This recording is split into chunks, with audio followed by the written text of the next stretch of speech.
Kumusta mga ka-anime? Chapter 202, ang paghaharap ni Sakuragi at ni Kishimoto. Ngayon ay malalaman na nga nila coach kung bakit nasa rank A ang team nila. Ayon kay Kishimoto na masyadong maluwag sa pagbabantay si Sakuragi dahil napakadali nga lamang niya itong malusutan. Bago pang magsimula ang laban ay sinabi na ni Sakuragi na siya nagmagbabantay dito pero madali lamang siyang nalusutan ni Kishimoto. Dahil din sa ipinakita na husay ng Toyotama ay napapaisip si Coach Ansai na mahusay talaga sila. At makikita din ito sa mga nakaraang points nila sa mga nakarang laro. Pero dahil sa naasar si Sakuragi ay agad niya itong pinalo na mas ikinagalit ng mga Toyotama fans. Pero ang ginawa ni Sakuragi ay napansin ng referee dahil dito ay nagkaroon sila ng isang penalty. Isang malakas na back-out ang ginawa kay Miyagi, pero sa ginawa nil ay hindi sila nakakuha ng anumang penalty. Ilang minuto pa lang ang nakakalipas, ay 6-0 na agad ang score. Ayon kay Kishimoto, ipasama mo ang bola. Ipasa mo. Walang laban ang sakin ang lalaking ito, ipasa mo.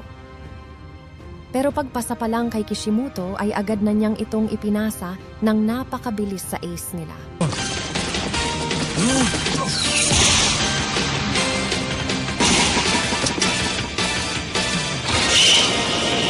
Na nagdulot ng isang 3-point na mas malong nagpalaki sa score nila habang ang Shohoku ay nasa 0 points pa rin. Ayun naman kay Nobunaga. Bakit palagi na lang silang nabibigo sa umpisa, hinahayaan lang nilang makapuntos ang kalaban, hindi ako makapaniwala na tinambakan na sila sa score.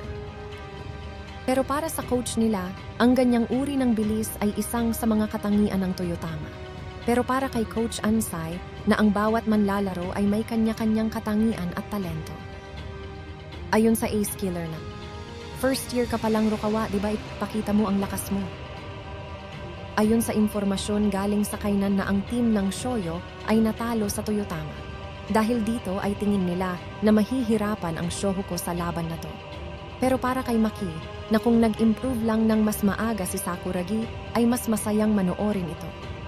Habang sa bench ng Shohoku, ay patuloy nilang pinapakalma ang mga manlalaro nila. Patuloy din ang pang-aasar nila kay Sakurai at Miyagi. Ayon kay Kishimoto, dapat pa ba kitang bantayan? Hindi ka pa nakakahawak ng bola, Huwag mong sabihin na. Ikaw yung taong hirap maagawan ng bola. Dahil mga sinabi niya na ito ay naasar si Sakuragi at gusto na niyang ipapasa ang bola. Pagsisihan mo ito mahabang buhok. Minamaliit mo ang henyong ito. Tignan mo ang aking special training shot. Pero palpak ito mga ka-anime dahil ang shot niyang ito ay hindi pumasok at tila ipinasa niya lang kay Nobunaga. Na inikinainis ng team niya. Para kalamito ay bumalik na naman si Sakuragi sa dati bago pa niya mag-training pero naluluha at tila nahihiya si Nobunaga dahil nahirapan sila sa gantong player.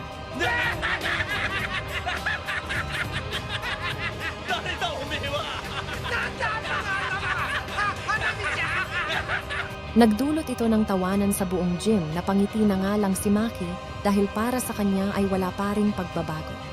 At mukhang mamaya-maya lang ay sasabihan na siya na kailangan na niyang umalis sa laro, hindi makapaniwala si Sakuragi sa nangyari dahil para sa kanya ay hindi yun ang totoo niyang lakas.